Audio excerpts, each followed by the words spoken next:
If you want to find the exact location where the future of the global economy is being decided, I mean, don't look at Silicon Valley. Right. Don't look at Wall Street.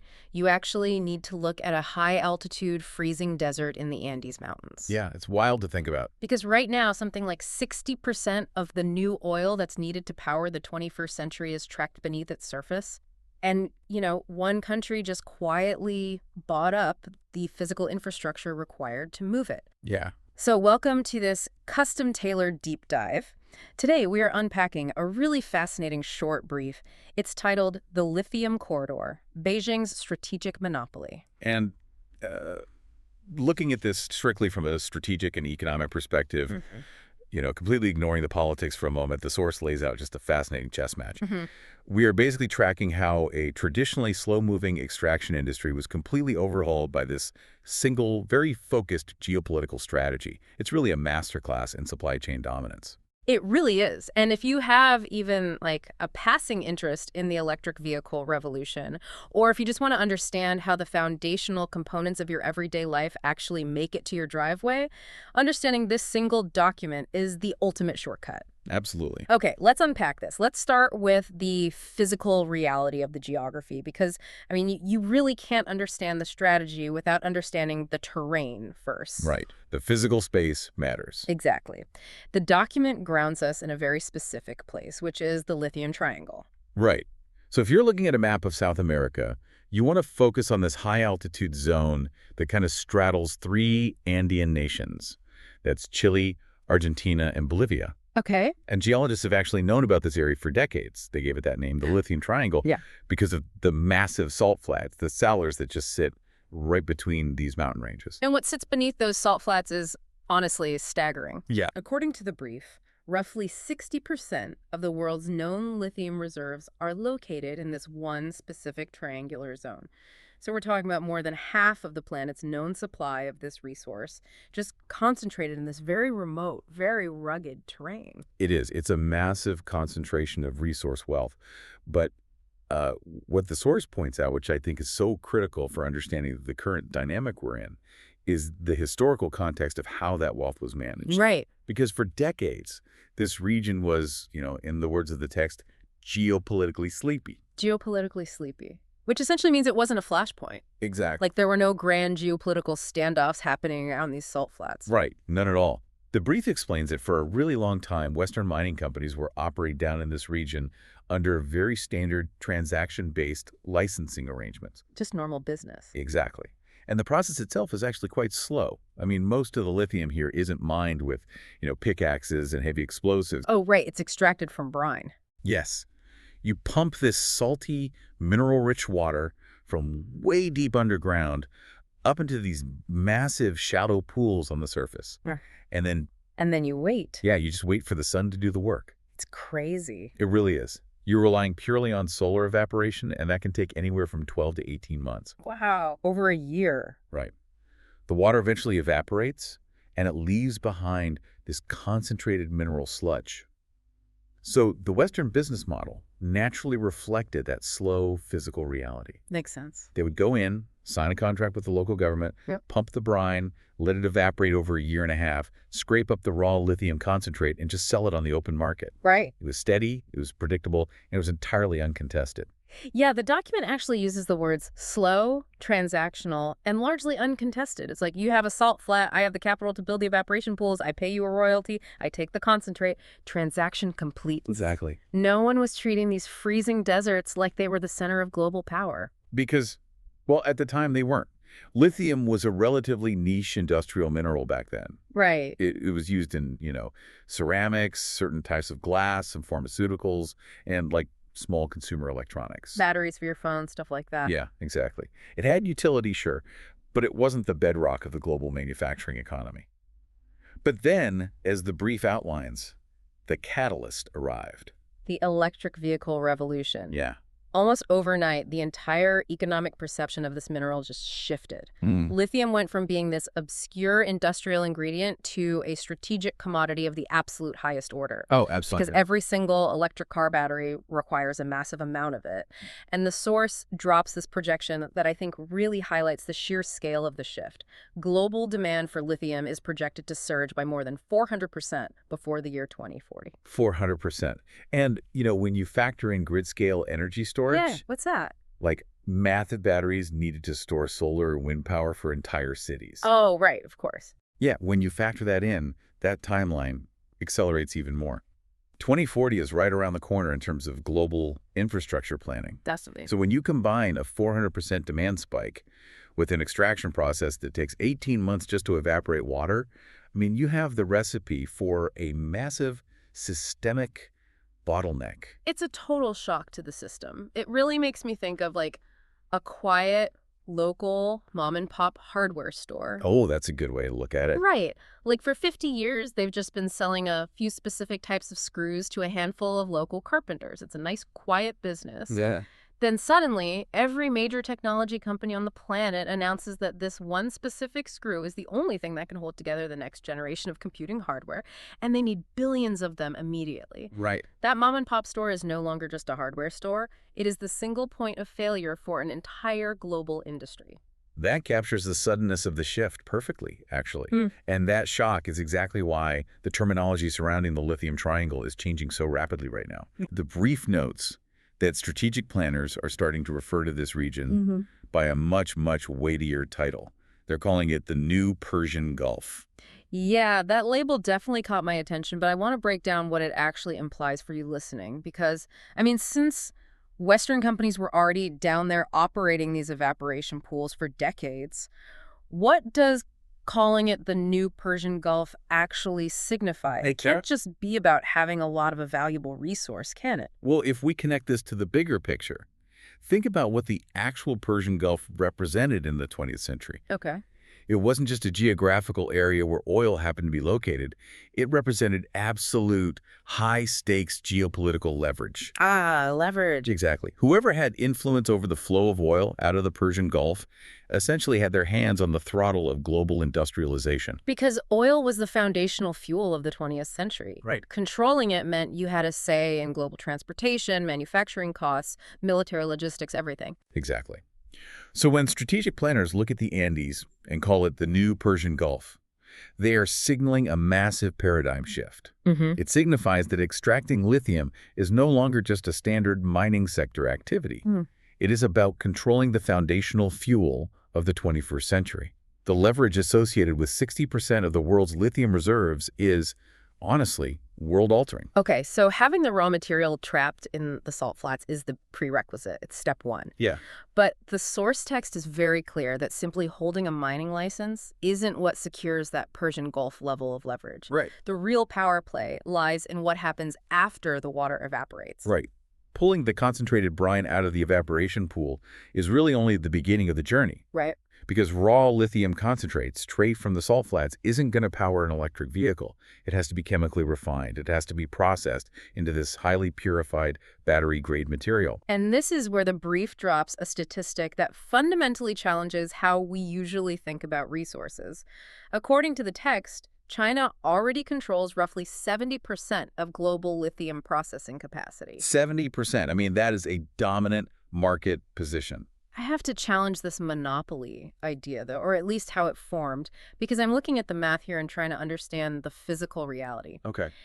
If 60% of the raw reserves are physically sitting in South America, and Western companies held many of those original extraction contracts, how did they let China secure 70% of the processing? It seems counterintuitive. Right. If a Western company holds a legal contract for a mine, they own the raw lithium. Couldn't they just ship it to a refinery in Europe or North America? Or, why didn't the West just build their own processing plants right next to the salt flats? That is the pivotal question. Yeah. And answering it requires looking at the physical and economic friction points of processing. What's fascinating here is how Beijing identified the actual choke point of the supply chain, while Western companies were focused entirely on profit margins. So what are those friction points? Like, what makes refining so difficult that the West just bypassed it entirely? Well, first, there's the environmental and energy cost. Hmm. Refining lithium is not a clean or easy process. Right. It requires complex chemical leaching, massive amounts of fresh water. Which is highly problematic in an Andean desert. Exactly. And it requires immense sustained heat. It's an energy-intensive, heavy industrial process that produces toxic byproducts. So, Western companies looked at the environmental regulations in their home countries, looked at the lack of heavy power grids in the Andes, and basically decided it wasn't worth the headache. Precisely. For a long time, the margins on processing raw lithium were razor thin. Western mining executives, who were beholden to quarterly earnings reports, they saw processing as this dirty, capital-intensive necessity with terrible returns. So they essentially outsourced the headache. But Beijing saw it differently? Right. Beijing, on the other hand, was not optimizing for quarterly profits. They heavily subsidized the construction of these massive chemical refinement plants domestically. They absorbed the upfront financial and environmental costs because their long-term strategy was to secure the bottleneck. That explains why the plants are in China, but it still begs the question of transportation. Like, if a Western company pumps the lithium in Chile, why is it forced to send it all the way to China? Because of the crushing physics of transportation. Okay, what do you mean? Raw lithium concentrate, or spodumene ore, if we're talking about hard rock mining, it contains a very small percentage of actual lithium. Oh, I see. Yeah. So if a Western company tries to ship unrefined material from South America to Europe or the U.S., they're essentially paying premium shipping rates to move thousands of tons of useless waste rock and salt across the ocean. Just to throw it away. Exactly. Only to realize they don't even have the commercial scale refineries to process it once it finally arrives. It's financial suicide. It's like realizing that controlling the world's water supply doesn't mean owning the clouds. Oh, I like that. It means owning the only water purification plant in the desert. Yes. The raw material is practically useless to a battery manufacturer until it goes through those proprietary filters. So you can have all the raw brine in the world, but if you don't have the chemical plants to purify it, you are entirely dependent on the one entity that does. That is exactly the dynamic. The brief states it very plainly. Owning the mine is good, but owning everything between the mine and the finished battery is a true monopoly. Wow. While Western companies were operating on that traditional transactional model, just digging up the raw material and selling it on the open market, Chinese strategists recognized that the real power wasn't just the dirt in the ground. Right. It was the capability to refine that dirt into the specific chemical compounds the global tech sector actually needed. That completely changes the power dynamic. It implies a massive vulnerability in the Western strategy. The West was focused on the extraction transaction, while China was focused on owning the entire ecosystem of the finished product. It really is the defining feature of the strategy. But to truly understand the scale of this, we have to look at how Beijing is closing the loop. Okay. Because relying on shipping raw material halfway across the world to Chinese refineries is still, somewhat inefficient. What the brief details next is how they physically manifested this strategy on the ground in South America to just trap the entire supply chain. Right. Okay. So Beijing built the refineries, the ovens to bake the bread. But as you mentioned earlier, processing plants need massive amounts of electricity and logistical support. How are they powering these heavy industrial chemical processes out in the middle of the remote Andes? Well, that exact logistical nightmare is what forced them to go beyond mining and become a massive infrastructure developer. And here's where it gets really interesting. The text explains that Chinese state-owned enterprises, or SOEs, went far beyond just acquiring extraction rights or setting up localized processing plants. They began pouring billions into building the physical infrastructure required to operate in this extreme environment. Right. We're talking about laying down the specialized heavy-duty roads capable of handling massive mining trucks. We're talking about constructing the high-voltage power lines that those chemical processing facilities absolutely depend on to generate that extreme heat. Exactly. And crucially, we're talking about building the port infrastructure on the Pacific coast that actually loads these refined minerals onto ships. This is a crucial pivot in the narrative. Yeah. They aren't just miners or refiners anymore. They are becoming the underlying logistical framework of the entire region. It's massive. Yeah, and the Chinese SOE playbook is unique here. They combine state-backed financing, state-owned engineering and construction firms, and guaranteed offtake agreements from Chinese battery manufacturers. So it's all connected. It's a closed-loop system that operates entirely independently of Western capital or logistics. It's almost like playing a highly advanced game of Monopoly. How so? Well, usually when you play Monopoly, the goal is to buy the best properties, right? Yeah. Boardwalk and Park Place. Right. You put some hotels on them and you charge rent. But what this infrastructure strategy describes, it's like playing Monopoly, but instead of just buying the properties, you're buying the bank that issues the loans. Oh, yeah. You're manufacturing the dice that dictate how fast people can move. And you're buying the physical cardboard board that everyone else has to play on. That analogy hits the mark perfectly, honestly, because it highlights the inescapable nature of the trap. If you own the board itself, it doesn't matter what properties the other players hold. They literally can't make a single move without interacting with your infrastructure. Right. And this brings us to what I consider the most powerful, defining quote from the entire brief. Summarizing the sheer scale and ambition of this lithium corridor strategy, the author writes, "They didn't buy a seat at the table. They built an entirely separate table and then made sure it was the only one that worked." Built an entirely separate table and then made sure it was the only one that worked. Man, that is such a definitive statement. If you build the only working table, you don't just win the game. You get to rewrite the rules for everyone else trying to play. Exactly. Just think about the practical, on-the-ground implications for those Western mining companies that were operating in that sleepy transactional way for decades. Right. Let's say a Western company still holds a legacy contract for a lithium mine in the Triangle today. Okay. They pump the brine, they get the raw concentrate. How do they physically get their ore out of the mountains and into the global market at a competitive price? Well, they have to transport it to the coast, so they have to put it on heavy-duty trucks. Exactly.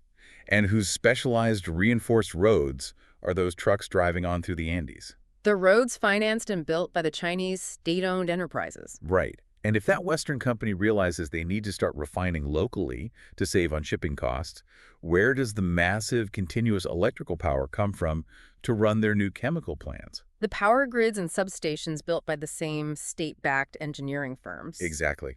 And when that material, refined or unrefined, finally reaches the Pacific coast to be exported, whose massive mechanized cranes are lifting the containers, and whose port management software is handling the logistics. The same ecosystem. Yep. It's an inescapable loop. Even if you legally own the rock in the ground, you are entirely reliant on their physical infrastructure to monetize it. You just can't bypass it. That is what the brief means by making sure it's the only table that worked. By controlling the roads, the power grids, the processing bottlenecks, and the deep-water ports, Beijing ensured that the entire lithium supply chain naturally funnels through their toll booths. It's incredible. They've essentially engineered a physical reality where participating in the global EV revolution requires navigating their infrastructure. So what does this all mean? Let's step back and look at the complete picture we've drawn today. We started high up in the freezing, remote salt flats of the Lithium Triangle. Right. A region that went from being geopolitically invisible to holding 60% of the world's most critical new resource. We saw how the electric vehicle boom acted as an explosive catalyst, driving a projected 400% demand surge and instantly turning those salt flats into the new Persian Gulf. And crucially, we mapped out how the strategic response played out. Right. We saw Western companies stick to a slow, transactional extraction model, completely avoiding the messy, expensive reality of chemical processing. Meanwhile, Beijing recognized that the real leverage wasn't just in the dirt, but in the refinement. The bottleneck. Right. They subsidized the 70% processing bottleneck, absorbed the costs, and then moved into South America to lay down the physical roads, grids, and ports to lock the entire ecosystem in place. They went from participating in a market to literally paving the ground the market operates on. It just proves that the future isn't just invented by software engineers in tech labs. No, it's not. It's physically constructed out of concrete, steel, and power lines in places we rarely think about, long before the finished product ever reaches the consumer. And that is the core takeaway for you listening right now. The next time you read an article about the electric vehicle revolution, or you see a sleek new EV silently accelerating down your street, I want you to expand your perspective. Yeah. Don't just think about the software in the dashboard or the carbon footprint of the tailpipe. Think about the physical supply chain that makes that high-density battery possible. The unseen reality. Exactly. Picture the immense evaporation pools in the Andes, the chemical refinement plants, the newly paved mountain roads, and the bustling South American ports. Because understanding who built that underlying infrastructure and why they built it completely changes how you view the modern global economy. It totally shatters that comfortable, static map of the world we're so used to looking at. Which leaves us with a critical, lingering question to consider. Okay, let's hear it. We've just analyzed a textbook example Yeah. of how one nation successfully anticipated the technology boom of the 2020s and 2030s, identified the chemical bottleneck, and methodically built an entirely new infrastructural table to control it. Mm-hmm. So if we apply that exact same supply chain lens to the future, what currently sleepy and uncontested global resource sitting in some quiet corner of the map today is being quietly monopolized right now for the technology of 2050. Wow, that is a brilliant question to end on, because the foundation for the next global revolution is almost certainly being poured right now, while the rest of us are just looking the other way. Thank you so much for joining us on this custom deep dive. Keep looking past the static borders on the map and keep questioning the complex, invisible networks behind your everyday lives. Until next time.